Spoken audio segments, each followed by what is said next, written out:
Hello. In our first video on estimation, we ran through a basic example. But in these next few videos, we're going to focus on a different kind of estimation called Fermi estimation. And if you think about it, estimation is an important part of the modeling process because it gives us kind of a first cycle through the process. We always want to start simple and just get a feel for the problem, and so estimation gives us a chance to do that. But there's a few things that we need to think about before we jump into a problem. The first is that it's going to be a difficult problem, most likely, that isn't going to have an easy, quick answer. But we shouldn't be intimidated by it, because in Fermi estimation, we're only interested in an order of magnitude accuracy. And this allows us to simplify the process quite a bit. Now, if you're interested in learning some more skills and some nice examples beyond what we'll do in this video, I encourage you to look at the books called Guesstimation. There's the original book Guesstimation and Guesstimation 2.0 by Weinstein and Adam. They're great resources, and we'll be touching on some of their ideas in this video. But as we said, we're interested in order of magnitude accuracy, and all that means is a power of 10. So for example, in our previous example of basic estimation, if I just said, oh, I think I'm about 1,000 miles, right about 1,000 miles a year, that would be an order of magnitude, with the idea being that I think the answer is closer to 1,000 miles than say 100 miles or 10,000 miles. And I probably could have come up with that estimate without doing any work. But for a problem like this, we don't want to just say, well, I know it's between 100 and 10,000. In this example, we actually need to know something more specific, especially if I'm trying to estimate the amount of money I'm saving while riding. So Fermi estimation didn't really make sense for this problem. But there's other situations where maybe we hear a result, some fact, and we're skeptical, or we're trying to compare two numbers, and a Fermi estimation may be good enough to answer the question we may have in that context. And we'll look at a few examples in the next videos. But let's get a few skills down first. So we want order of magnitude accuracy, and what that means initially is that we only need one significant figure.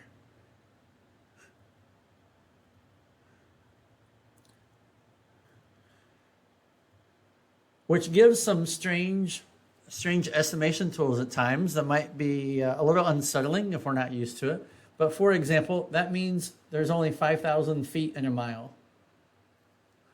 or there's only 10 inches in a foot. All right. Now, there may be some situations where being a little more precise could be helpful. For instance, if I'm interested in cubic inches in a cubic foot, notice if I do 10 inches per foot, that corresponds to 1,000 cubic inches in a cubic foot. But if I had done 12 inches, that would correspond to, well, 1728, right? If you actually worked out the calculation, which is about 2,000 cubic inches per foot, cubic foot. And so for me, if I have a number like this where I know this will get me a little more precision, then I'll go ahead and do it. But the idea is we don't want to spend a lot of time doing a lot of calculations. This is really meant to be a back of the envelope type of problem. In fact, the guesstimation books are even subtitled Solving the World's Problems on the Back of a Napkin. All right, so we're just looking for a quick answer here. Which leads us to our next thing to remember is we only want to use well-known information. These days, there's lots of things you can find on Google, right? So probably most guesstimation problems you might face, you could probably punch that into Google and there may be an answer that pops up. But the problem is where that came from may be as much of an estimation as what we're trying to do ourselves. And maybe that's good to have in the back of our mind, but what we're interested in is trying to use our own skills and our own knowledge to arrive at an answer. But that doesn't mean we can't use things that are clearly known. For example, if we need the population of the United States, we can look that up and know that it's around 300 million people. And other things like the area of the United States, population of the world, other things in that category are okay to look up. But even that sometimes can be estimated if we don't have the internet close by. That doesn't have to stop us. So let's get into some more specifics. A nice technique to keep in mind is to scale your quantity that's being estimated. So an example here would be, suppose we needed to know the height of $1 million bills. All right, that's not an important question, but it illustrates the point. I want the height of $1 million bills, and I can't visualize a million, so I somehow need to estimate it. So I might think, okay, well, what's the thickness of $1 bill? Well, the problem is a $1 bill is hard to estimate as well. Now, we know what those look like, maybe better than a million of them all at once, but what might make more sense is to pick either a larger or a smaller value to help us in the estimation process. So I would encourage in that example is choose, say, 50. Choose 50 bills instead of one, or a million.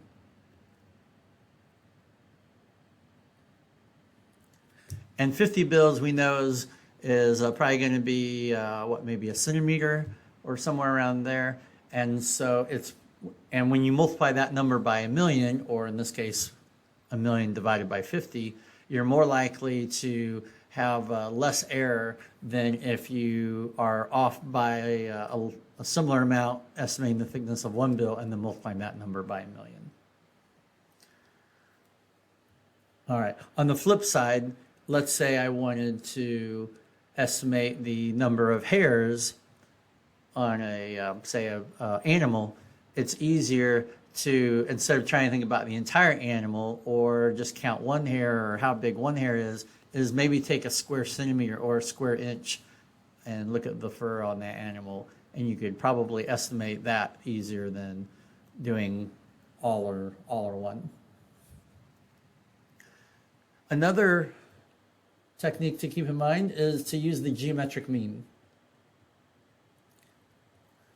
So most likely you'll face questions where you really don't know what the kind of sub model of that estimation problem is, and you have to make some sort of guess. But hopefully it's a little bit of an educated guess, that you know it's not just between 0 and infinity, but maybe you know it's between 100 and 10,000. Similar to our biking problem up here. I could have probably estimated that. I know for sure I rode more than 100 miles on my bike, and I know for sure it's less than 10,000. So how do I pick a midpoint of that interval estimate to get a point estimate? And it turns out the geometric mean is a better choice than the arithmetic mean that you're more likely to be used to. So the geometric mean of A and B is equal to the square root of A times B. And notice this is more useful because take our example of the bike ride where I let A equal 100 and B equal 10,000. So if I took the arithmetic mean of A and B, which would be A plus B divided by 2, well then notice that would be 10,100 divided by 2.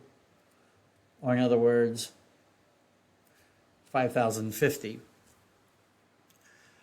Which if you think about it from a ratio point of view, this is only half of one endpoint, but it's 50 times more the other endpoint.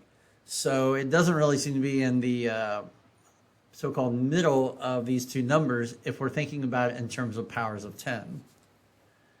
But let's take a look at the geometric mean for the same two numbers. So 100 times 10,000, well, that would be the square root of, notice we have 6 zeros, so the square root of a million, and so that would be 1,000. And so the nice thing about that is if A is equal to 10 squared and B is equal to 10 to the fourth, then our geometric mean is 10 cubed, which from the point of view of the powers of 10 is the midpoint. And so it's more likely going to give estimates that maintain this accuracy to within an order of magnitude if we use the geometric mean instead of the arithmetic mean.